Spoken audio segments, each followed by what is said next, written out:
I'm here at the Photonics21 annual partnership meeting with the president of Photonics21, Lutz Aschke. Lutz, congratulations on a fantastically organized event. Thank you. What are your main takeaways so far? It's great to have you here because that's one of my takeaways. So Optica is attending. We are a very relevant industry. We had good attention from the European Commission. So this industry is alive, and we just saw that still our markets are outperforming other industries. So we are at a good place.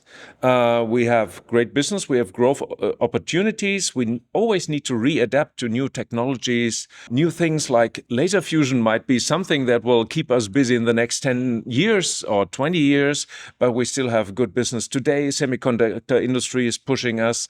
It's interesting to see how the Chinese market evolves. So we need always readapt to the new circumstances we see in the world, but we're in a good position, so it's good.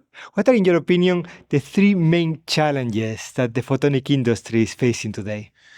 It looks like we still need to manage how we make sure that we have a sufficient talent pool available. It's interesting to see how the Baltics do that.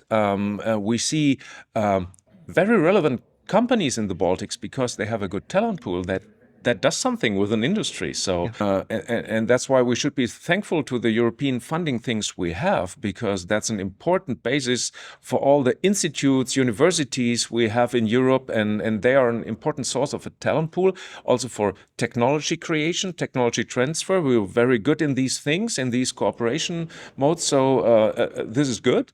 And the third challenge for sure is that we always need to readapt to the new things we see in the world. We see that the United States are protecting themselves against things coming from China, especially. We see similar things since a while in India, which is very interesting, and we need to make sure that we find our role in this new environment. And we have to find a way that we play this to our advantage as Europeans. How do you see that this relation between US and China can have a good impact actually for Europe? You know, our working culture is kind of, as long as we work together with people which kind of share our values, then it's okay to do that cooperation. And it's clear for us, since we are coming from so many different cultural aspects in Europe, that we are kind of used to adapting to how others work. So I think we are pretty good in creating connections to others in our very special way. We have different characters in Europe. It's good to have that kind of diversity, and I think that's a good starting point for further business. Structured into 6 work groups, organized by applications and an additional core photonics work group, our work spans a broad spectrum. 1. Digital infrastructure. 2. Manufacturing. 3. Health. 4. Climate, mobility, and energy. 5. Safety, security, space and defense.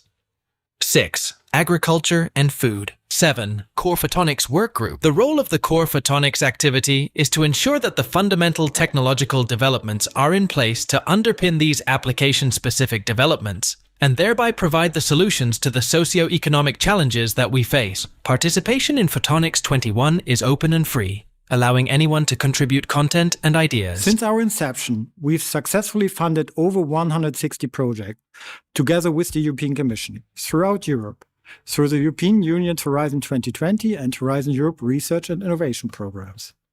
Photonics21 invites you to join our community, where your participation can actively shape the future of photonics.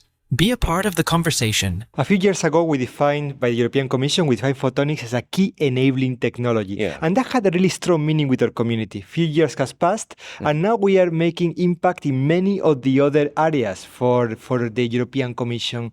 What is, in your opinion, what is your preferred future for the European Commission vision of the photonics industry? Yeah, we had a discussion about that yesterday night, and my takeaway is that it's our strength to be a key enabling technology. technology. So photonics is super relevant for so many things that are very relevant for our society. On the other hand, it's a communication issue because there is not the one or two isolated things that we can take and see, okay, this is photonics, this is what we are.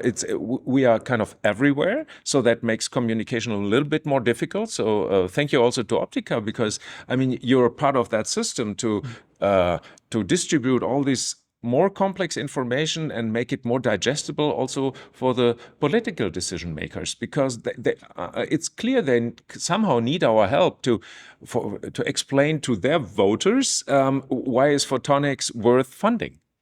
Thank you very much, Lutz, for having Optica here today. And also, in front of everyone, I would like to extend you an invitation to come to Malaga on the 1st and 2nd of October. Check your email. There will be a formal invitation for you to be a panelist there. Great. Lutz, thank you very much. And thank you, all of you, for following the LinkedIn channel. More interviews are coming, so follow the stream.